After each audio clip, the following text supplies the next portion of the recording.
আমরা উপদেষ্টা মহোদয়ের সাথে দেখা করেছি, পদত্যাগ করার মতো চিন্তা তার মধ্যে প্রকাশ পাচ্ছে। আমরা লক্ষ্য করছি, পত্রপত্রিকা আমরা দেখছি, আমরা আশ্চর্য এবং বিস্মিত হচ্ছি যে কেউ কেউ কথা মনে করেন যে আমরা একটা সুষ্ঠু নির্বাচন করতে পারবো কিনা, এই কারণে কেউ কেউ পদত্যাগ করার মতো চিন্তা তার মধ্যে প্রকাশ পাচ্ছে। এই উদ্বেগ উৎকণ্ঠার জন্য শুধু প্রশাসন নয়, রাজনৈতিক দলের সহযোগিতা তার জন্য দায়ী বলে আমরা মনে করি।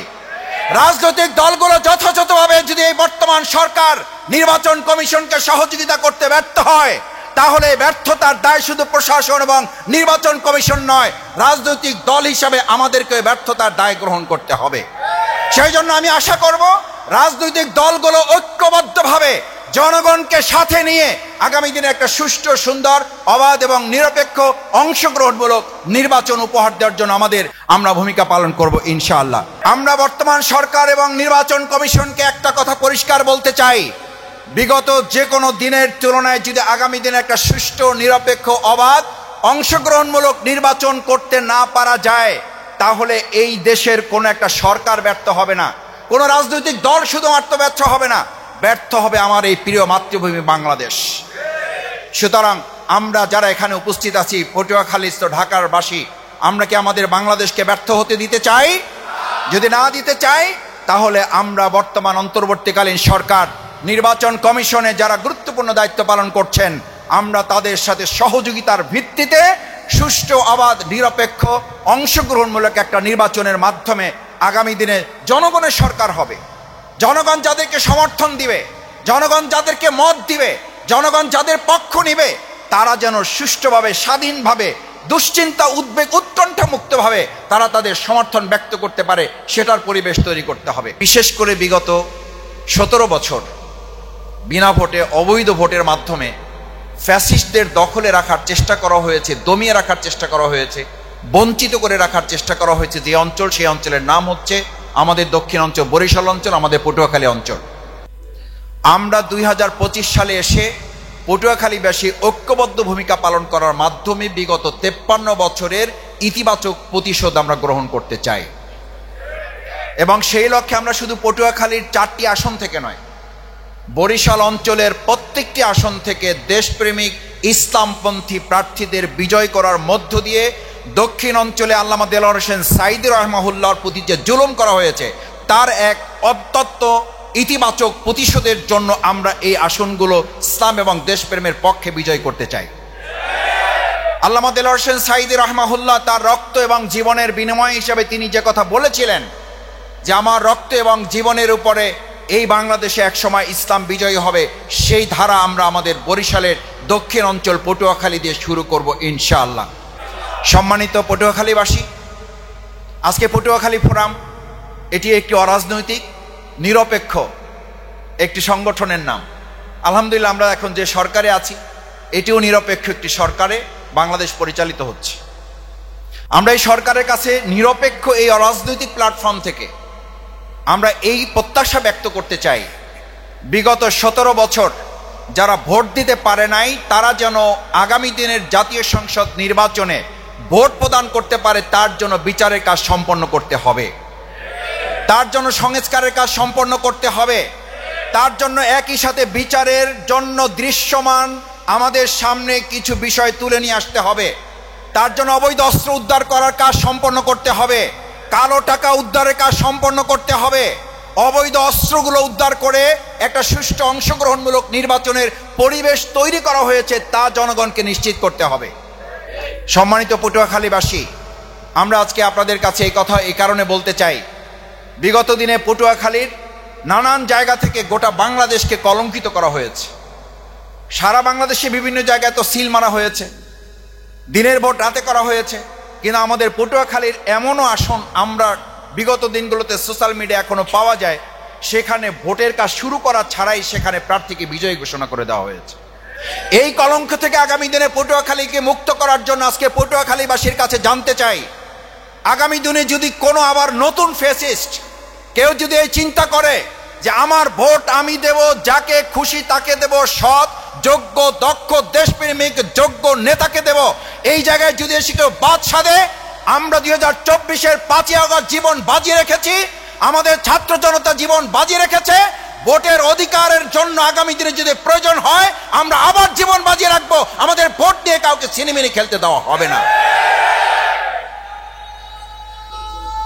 আমরা সম্মানিত ভাইয়েরা, আমাদের সম্মানিত প্রধান অতিথি শুধুমাত্র বাংলাদেশ জামাত ইসলামী অথবা তিনি জাতীয় নেতার প্রতিনিধিত্বই করেন না, তিনি এই সরকারের বিভিন্ন পর্যায়ের গুরুত্বপূর্ণ ব্যক্তিবর্গকে গুরুত্বপূর্ণ নির্দেশনা পরামর্শ দিয়ে দেশ পরিচালনায় সহযোগিতা করেন। বিধায় প্রধান অতিথিকে সামনে রেখে আমরা অত্যন্ত বিনয়ের সাথে বলতে চাই, এখানে আপনারা সাক্ষী আছেন, আপনারা ভোটের কাজ করেন, আপনারা সুষ্ঠু একটা পরিবেশ নির্ধারণের জন্য কাজ করেন।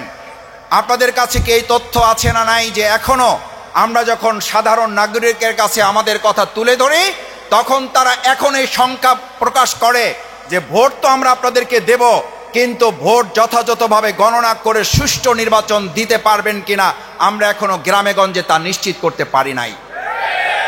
কারণ না পারার পিছনে দুটো গুরুত্বপূর্ণ ভূমিকা আমাদের কাছে প্রতীয়মান হয়েছে। বিগত সময় রাজনৈতিক দলের পরিচয় দিয়ে কেউ কেউ দখলদারিত্ব, চাঁদাবাজ এবং সন্ত্রাসী কর্মকাণ্ড করত। এখন পরিচয় ছাড়াই বিভিন্ন গ্রুপে বিভক্ত হয়ে চাঁদাবাজ এবং সন্ত্রাস যে কোনো সময়ের তুলনায় কয়েক গুণ বৃদ্ধি পাওয়ার কারণে আমাদের সাধারণ নাগরিকদের মধ্যে এই উদ্বেগ এবং উৎকণ্ঠা প্রকাশ পেয়েছে। সম্মানিত ভাই এবং বন্ধুগণ, আসুন আমাদের প্রিয় পটুয়াখালীর সবচেয়ে গুরুত্বপূর্ণ, আপনারা জানেন প্রায় 20 লক্ষ মানুষের দাবি আমাদের বগা সেতু। আলহামদুলিল্লাহ, আমরা উপদেষ্টা মহোদয়ের সাথে দেখা করেছি, তিনি আশ্বস্ত করেছেন আমাদের সেতু নির্মাণের কাজ সম্পন্ন হবে। আমরা তাকে কথা অনুরোধ করেছি আমাদের সেতু ফার্স্ট প্রায়োরিটি, সেকেন্ড প্রায়োরিটি আমার কাছে জানতে চেয়েছেন। উনি বলেছেন সেকেন্ড প্রায়োরিটি কি? আমি বলেছি আমার সেকেন্ড এবং ফার্স্ট না, আমার সবগুলোই গুরুত্বপূর্ণ। আমার কুয়াকাটা পর্যন্ত 6 লেনের রাস্তা না করে দিলে এখানে প্রতিদিন দুর্ঘটনা ঘটছে এবং আমাদের এই সেতু হওয়ার পর যে কার্যক্রমটি আমাদের পরিচালিত হওয়া দরকার এটা বাধাগ্রস্ত হচ্ছে। আলহামদুলিল্লাহ, উনি এটাও নোট করে নিয়েছেন এবং আশা করছি কম সময়ের মধ্যে আমাদের পটুয়াখালী পর্যন্ত কার্যক্রম 6 লেনে পরিণত হবে। আমরা আগামী দিনে জনপ্রতিনিধিত্ব এমনভাবে নির্বাচন করতে চাই, শুধু রাস্তা, কালভার্ট আর ব্রিজ নয়, প্রত্যেক নাগরিকের অধিকার আমরা তাদের কাছে ফিরিয়ে দেব ইনশাআল্লাহ। সেই প্রত্যাশা। আলহামদুলিল্লাহ,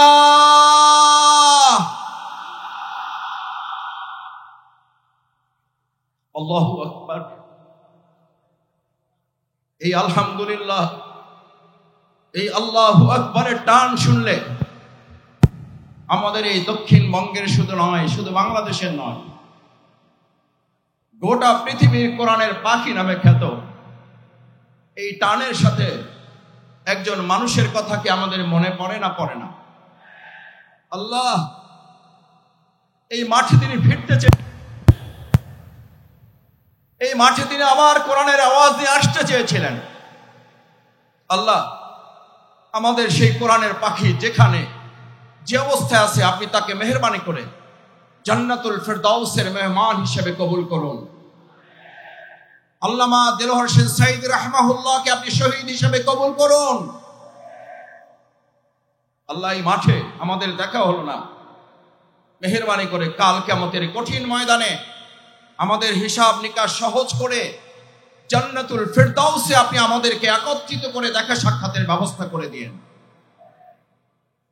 সম্মানিত বন্ধুগণ, মুসল্লিয়ান ইকরাম, আমার মা এবং বোনেরা, ভিন্ন ধর্মাবলম্বীরাও বিভিন্ন জায়গা থেকে আমাদের এই আওয়াজ, আমাদের এই আলোচনা, আমাদের এই কোরআনের বাণী শুনছেন। আমরা আমাদের মা বোনদের ধন্যবাদ জানাই, অসম্ভব কষ্ট করে বিশাল এই তাফসীরুল কোরআন মাহফিলে আপনারা হাজির হয়েছেন।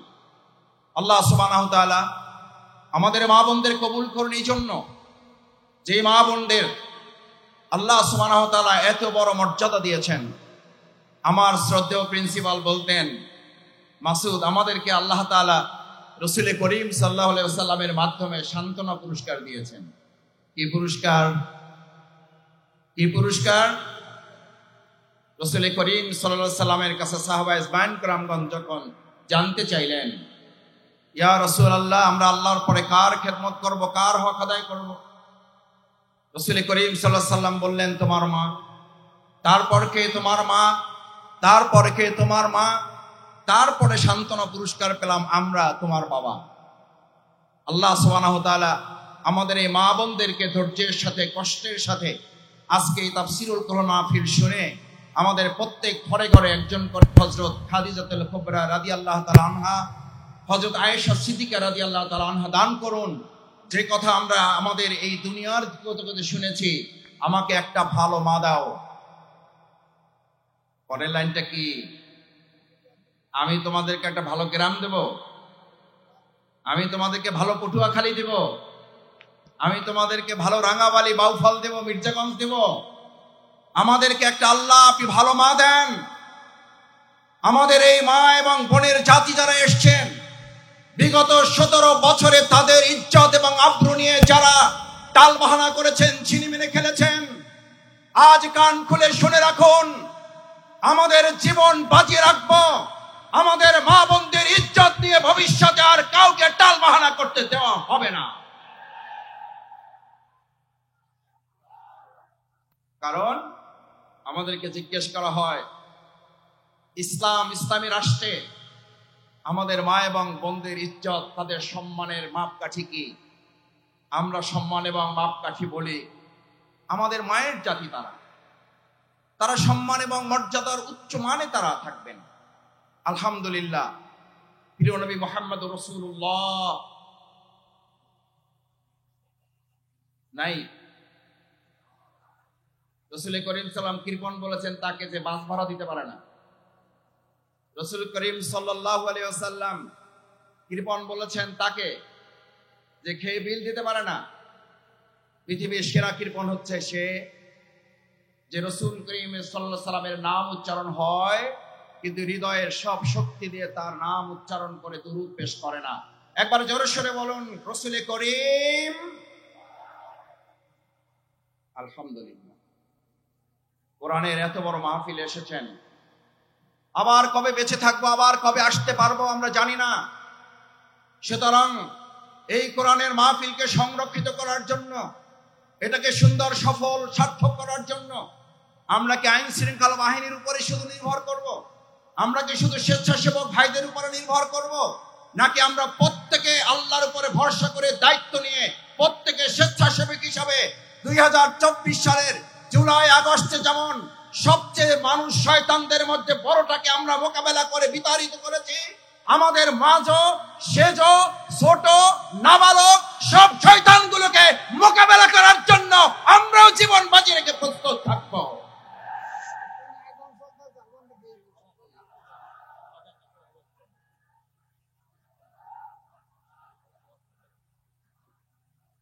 সম্মানিত ভাই এবং বন্ধুগণ, মহাগ্রন্থ আল কোরআন, কোরআনের তাফসীর আপনারা শুনতে এসেছেন। মাওলানা ডক্টর মিজানুর রহমান আজহারি হাফেজাহুল্লাহ আর অল্প সময়ের মধ্যেই আমাদের মাঝে এসে উপস্থিত হবেন ইনশাআল্লাহ। আমরা আল্লাহর শুকরিয়া আদায় করি, আমাদের এই প্রিয় ময়দানে তিনি আমাদেরকে সময় দিয়ে ধন্য করেছেন। আমরা তাকে স্বাগত জানাই, অভিনন্দন জানাই। তার নানান ব্যস্ততার মধ্যে ওই পটুয়াখালী বাসীকে কোরআনের তাফসীর শুনিয়ে আমাদের অন্তরকে তিনি প্রশান্ত করবেন। আল্লাহ, এই মানুষটার উপরে বিগত 17 বছরে যারা জুলুম করেছে, এই মানুষটাকে যারা আমাদের দেশ ছাড়া করেছে, আল্লাহ আপনি তাদেরকে দেশ ছাড়া করিয়ে দেখিয়েছেন। এবার বাংলাদেশের মানুষ অপেক্ষমান আছে। আর যদি ভবিষ্যতে কোনো আলেমের সাথে বেয়াদবি করা হয়, আর যদি কোনো আলেমকে নিয়ে তুচ্ছ তাচ্ছিল্য টালবাহানা করা হয়, মহাগ্রন্থ আল কোরআন এবং ইসলামকে নিয়ে যদি আর কেউ টানাহেস্র করেন, তাহলে তার চেয়েও করুণ পরিণতির জন্য তাকেও অপেক্ষা করতে হবে।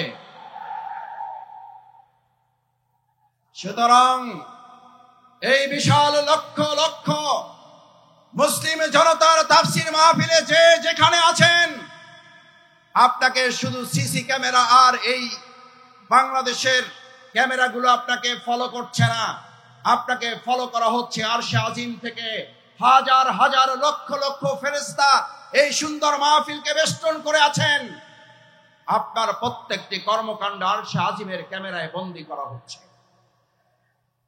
আমি আশা করব আমাদের শ্রদ্ধেয় প্রধান অতিথি শেষ পর্যন্ত তার বক্তব্য অত্যন্ত শান্ত শিষ্টভাবে ধৈর্য ধরে, আমরা কি শুনতে সবাই রাজি আছি ইনশাআল্লাহ? ইনশাআল্লাহ। আল্লাহ আপনি হাতগুলো কবুল ও মঞ্জুর করেন। সম্মানিত ভাই এবং বন্ধুগণ, আল্লাহ সুবহানাহু ওয়া তাআলা বলেন, আউযু বিল্লাহি মিনাশ শাইতানির রাজীম, বিসমিল্লাহির রহমানির রহিম, ওয়া নাযালনা আলাইকাল কিতাব ونزلنا عليك الكتاب تبيانا لكل شيء وهدى ورحمة وبشرى للمؤمنين. سبحان الله. আল্লাহ সুবহানাহু ওয়া তাআলা বললেন, ওয়ানাজ্জালনা আলাইকাল কিতাব, আমি আপনাদের কাছে, মানব জাতির কাছে, গোটা সভ্যতার কাছে মহাগ্রন্থ আল কোরআন নাজিল করেছি। এই কিতাব দিয়েছি। এই কিতাবের মাধ্যমে আমি শুধুমাত্র তোমাদেরকে নামাজ পড়ার বিধান দেই নাই। এই কিতাবের মাধ্যমে আমি তোমাদেরকে শুধুমাত্র রোজা রাখার বিধান দেইনি। এই কিতাবের মাধ্যমে আমি তোমাদেরকে শুধু যাকাতের বিধান দেইনি। তিবিয়ানান লিকুল্লি শাইইন, সমস্ত কিছু ছোট ছোট বিষয়গুলো আমি বর্ণনা করে একটা একটা করে পরিষ্কার করে তোমাদের সাথে তুলে ধরেছি, যাতে সংস্কারের তোমরা যতই আলোচনা করো, মূল সংস্কার কোরআনের বাইরে না ভিতরে। সংস্কার কোরআনের বাইরে না ভিতরে। সংস্কারের মূল সংস্কারক, পৃথিবীর সেরা সংস্কারক, পৃথিবীর সেরা মহা সংস্কারক আইনস্টাইন, নিউটন, রবীন্দ্রনাথ ঠাকুর, হরশ্চন্দ্র প্রসাদ, তার নাম বলেন একবার জোরে সোরে সবাই। প্রিয় নবী মুহাম্মদুর রাসূলুল্লাহ সাল্লাল্লাহু আলাইহি সাল্লাম কিভাবে সংস্কার করেছেন? আগে রাষ্ট্র সংস্কার নাকি আগে ব্যক্তি সংস্কার? আগে রাষ্ট্র না ব্যক্তি?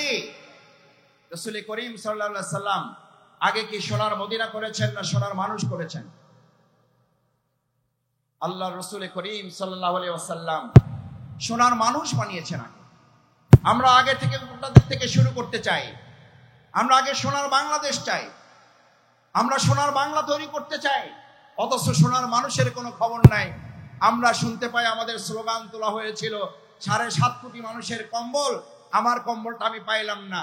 তখন তারা ছিল কম্বল চোর, আর এখন তারা ডিজিটাল যুগে এসে তারা হয়েছে বাংলাদেশের সকল ব্যাংকগুলো ব্যাংকের চোর তারা পরিণত হয়েছে।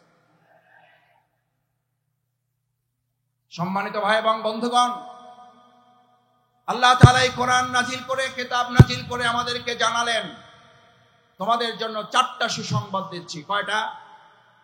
হুদা, এটা রোডম্যাপ দিয়ে দিলাম, সংস্কারের কর্মপন্থা তোমাদেরকে দিয়ে দিলাম।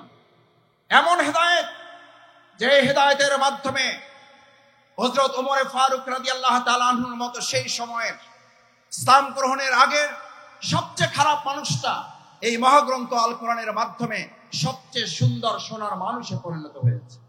সেই মহাগ্রন্থ আল কোরআন আমাদের মাঝে আছে না নাই? তাহলে আমরা আমাদের আজকের বাংলাদেশে যদি সোনার বাংলা করতে চাই, তাহলে আমরাও আমাদের এই কোরআনের আলোকে এই লোকগুলোকে সোনার মানুষে পরিণত করা যাবে, নাকি আমাদের মত দিয়ে মানুষের তৈরি করা তন্ত্র মন্ত্র দিয়ে তাদেরকে পরিবর্তন করা যাবে? যদি সোনার বাংলা করতে হয় তাহলে আল কোরআন দিয়ে করা যাবে, নাকি মানুষের তৈরি করা মতবাদ দিয়ে করা যাবে? যদি কোরআন দিয়ে করা যায়, তাহলে সেই কোরআনের বাণী আজকে শুধু শুনবো না, সেই কোরআনের বাণী আমরা সংসদেও পাঠাবার ব্যবস্থা করব ইনশাআল্লাহ।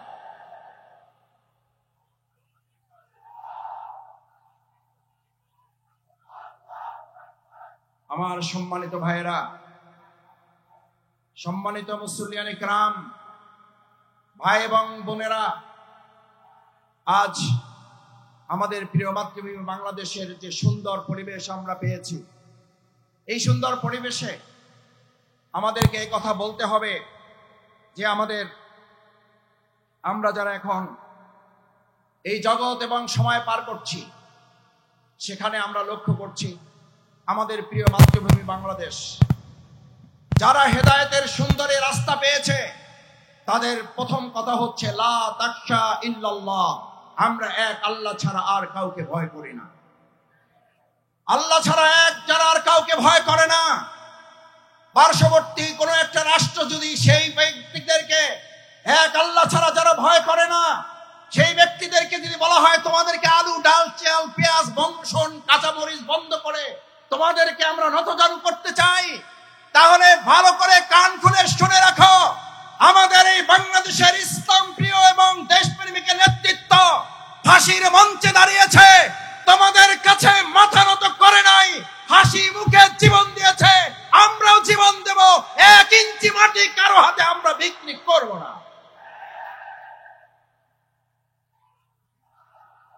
আমার তরুণেরা আমার যুবকেরা এখানে আছে, আমার তরুণেরা আমার যুবকেরা 2024 সালের জুলাই আগস্টে স্লোগান তুলেছিল, ঢাকা না ঢাকা না,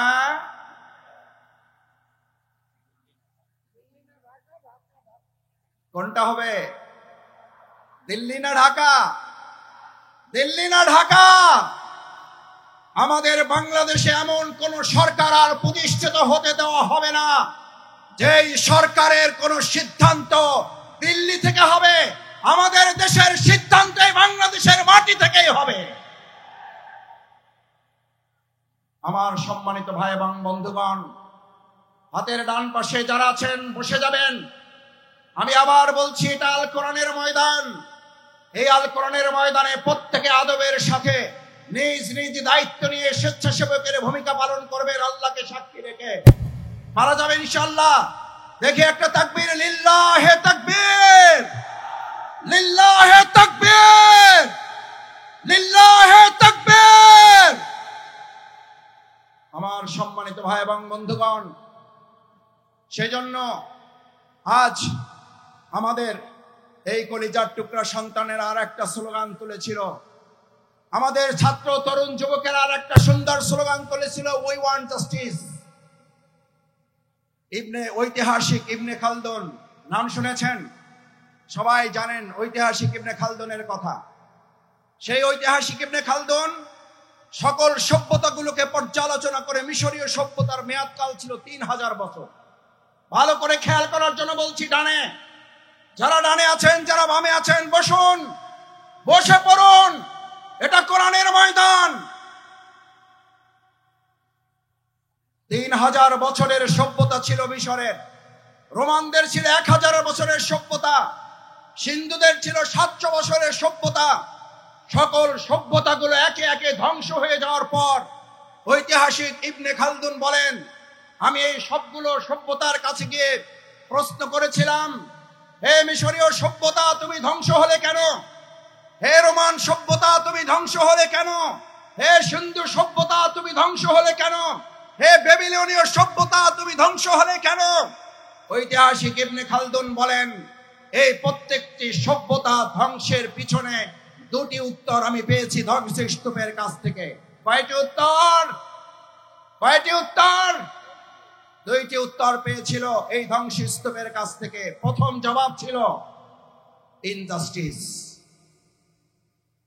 ঐতিহাসিক ইবনে খালদুন বলেন, এন্ড দ্য নেক্সট অ্যান্সার, তারপরের জবাবটা ছিল ইনজাস্টিস, অর্থাৎ ইনজাস্টিস এন্ড ইনজাস্টিস, অন্যায় বিচার এবং অন্যায় বিচারের মাধ্যমে 1000 বছরের, 700 বছরের, 3000 বছরের সভ্যতার যদি ধ্বংস হয়, তাহলে নতুন করে পৃথিবীতে আর কোন মতবাদ দিয়ে সভ্যতা বিনির্মাণ করা যাবে না, বরং সভ্যতা বিনির্মাণের জন্য আজ নতুন করে স্লোগান উঠেছে, the foundation of all civilisation, one earth is religion, one earth is religion, one earth is religion. ইসলাম ছাড়া পৃথিবীতে ভবিষ্যৎ আর কোন সভ্যতা নেতৃত্ব দিতে পারবে না। সব দেখা শেষ, ইসলামের বাংলাদেশ। এই কথা আমাদের নয়, এই কথা শুধু পীর সাহেবদের নয়, এই কথা শুধু ইমামদের নয়, এই কথা শুধু রাজনীতিবিদদের নয়, এই কথা শুধু আলেম ওলামাদের নয়, এই কথা শুধু পটুয়াখালীবাসীর নয়, এই কথা বিশ্ব মানবতার মুহাম্মদুর রাসূলুল্লাহ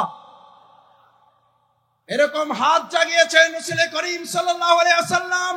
আনা সাহাতু কাতাইন, এই যে আমার দুটো আঙ্গুল দেখতে পাচ্ছ, আল্লাহ রাসূল করিম সাল্লাল্লাহু আলাইহি ওয়াসাল্লাম বললেন দুটো আঙ্গুল দেখো ভালো করে। আনা সাহাতু কাতাইন, এটা আমি, এটা কিয়ামত, আমি এবং কিয়ামত, আমি এসেছি, কিয়ামত শুরু হয়েছে। এই জামানায় এই সভ্যতার সামনে ইসলাম ছাড়া আর এমন কোন আদর্শ নাই যে আদর্শ দিয়ে মানুষের মুক্তি পাওয়া সম্ভব। সুতরাং আজ এরকম একটি প্যান্ডেল নয়, দুটি প্যান্ডেল নয়, তিনটি, চারটি, পাঁচটি, সাতটি নয়, নয়টি প্যান্ডেলে ভর্তি হওয়া ভাই এবং বন্ধুগণ, আমার বোনেরা, আজ আমাদের এখান থেকে সিদ্ধান্ত নিতে হবে এই ভেঙে যাওয়া পৃথিবী গড়ে তোলার জন্য। আল্লাহ সুবহানাহু ওয়া তাআলা প্রিয় নবী মুহাম্মদুর রাসূলুল্লাহ সাল্লাল্লাহু আলাইহি ওয়াসাল্লামকে দিয়ে যে ঘোষণা দিয়েছেন, এক ইসলামী সভ্যতা ছাড়া ভবিষ্যৎ আর কোন সভ্যতা মানুষকে মুক্তি দিতে পারবে না। যদি তাই না পারে, তাহলে আমাদের জন্য আল্লাহ তাআলার পরের ঘোষণা হচ্ছে তিবিয়ানান লিকুল্লি শাইইন ওয়া হুদান ওয়া রাহমা ওয়া বুশরা। আল্লাহ রাব্বুল আলামিন বলেন, হুদা, তোমাদের রোডম্যাপ দিয়ে দেওয়া হলো, এবার তোমাদের জন্য রহমা, তোমাদের জন্য আল্লাহর দয়া, তোমাদের জন্য আল্লাহর করুণা, তোমাদের জন্য আল্লাহর অনুগ্রহ। আমাদেরকে কোন দেশ কি দেবে আমরা সেই দিকে তাকাতে চাই না, আমাদেরকে কোন নেতা কি দেবে সেই দিকে তাকাতে চাই না। আমরা আল্লাহর ওই করুণা, ওই রহমত, ওই দয়া, অনুগ্রহের দিকে তাকাতে চাই, যে ইসলাম এবং সৎ, দক্ষ, যোগ্য নেতৃত্ব প্রতিষ্ঠিত হলে আল্লাহ সুবহানাহু ওয়া তাআলা ঘোষণা দিচ্ছেন, আসমান এবং জমিনের বরকতের দরজা যদি খুলে যায়, পৃথিবীর কোন শাসক নেই বাংলাদেশকে দাবিয়ে রাখতে পারবে।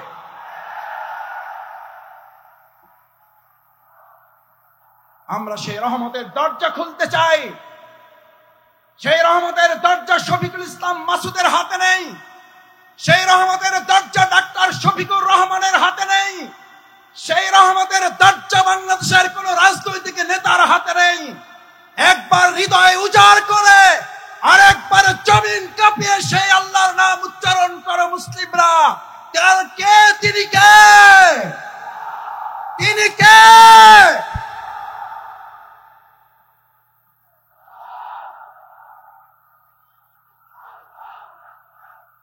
রহমা।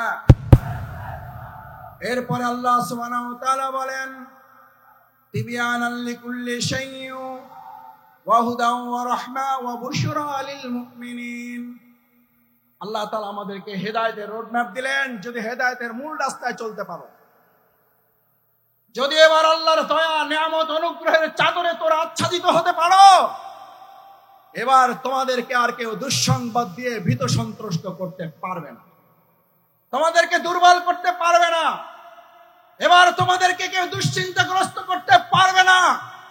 এবার আমি আল্লাহ তোমাদেরকে জানিয়ে দিচ্ছি, এই মহাগ্রন্থ আল কোরআন খুঁটে খুঁটে যদি তোমরা অনুকরণ করতে পারো, এর আলোকে যদি রান্নাঘর থেকে শুরু করে সংসদ ভবন পর্যন্ত শুধুমাত্র জাতীয় মসজিদ বাইতুল মুকাররম আল্লাহর বিধানের আলোকে চলবে না, বাইতুল মুকাররমের পাশাপাশি গণভবন, বঙ্গভবন, সংসদ ভবন যখন পরিচালিত হবে, আল্লাহ বলেন গোটা দুনিয়ার কোন প্রান্ত থেকে তোমাদের সুসংবাদ দরকার হবে না। আমি আল্লাহ ঘোষণা করছি, ওয়া বুশরা লিল মুমিনিন। এই সুসংবাদের মালিক কে? এই সুসংবাদের মালিক কে? China, Russia, Bharat, America, German, France? আর একবার মন উজাড় করে হৃদয় থেকে জোরে আওয়াজ করে বলুন, এই সুসংবাদের মালিক কে? কিন্তু শর্ত প্রযোজ্য। সময় শেষ, এখন আজানের বিরতি হবে। আমি একটা কথা বলে আমার বক্তব্য ইতি টানতে চাই। এই যে এত ভালো ভালো খবর দিলাম, মোবাইল কোম্পানিগুলো বড় বড় লেখা থাকে বিজ্ঞাপন, এই অফার সেই অফার, শেষে ছোট করে লেখা থাকে শর্ত, শর্ত প্রযোজ্য, আল্লাহ তাআলা শর্ত প্রযোজ্য করে দিলেন, লিল মুমিনিন, এর জন্য তোমাদের মুমিন হতে হবে। আজ এখানে সিদ্ধান্ত নিতে চাই, এই তাফসীরুল কোরআন মাহফিল থেকে ডক্টর মিজানুর রহমান আজারি সহ অন্যান্য ওলামায়ে কেরাম আমাদের সামনে যে কোরআনের বয়ান পেশ করেছেন, করবেন, এর আলোকে পরিপূর্ণ ঈমানদার হয়ে আল্লাহর জমিনে আল্লাহর দ্বীন কায়েমের জন্য কোরআনের খাদেম হিসাবে এখান থেকে বিদায় নিতে রাজি আছে যারা, হাত জাগাও। আল্লাহ মেহেরবানি করে দুনিয়ার ক্যামেরায় হাতগুলো যদি বাদও পড়ে, আপনার আরশে আজিমের ক্যামেরায় এই হাতগুলো বন্দী করে কাল কিয়ামতের দিন আমাদের দেখে দেখে নাজাতের বাণী হিসাবে জান্নাতুল ফেরদাউসের জন্য আপনি কবুল মঞ্জুর করে নিয়ে। সুবহানাকাল্লাহুম্মা ওয়া বিহামদিকা আশহাদু আল্লা ইলাহা ইল্লা আনতা আস্তাগফিরুকা ওয়া আতুবু ইলাইক। আসসালামু আলাইকুম ওয়া রাহমাতুল্লাহি তাআলা ওয়া বারাকাতুহু।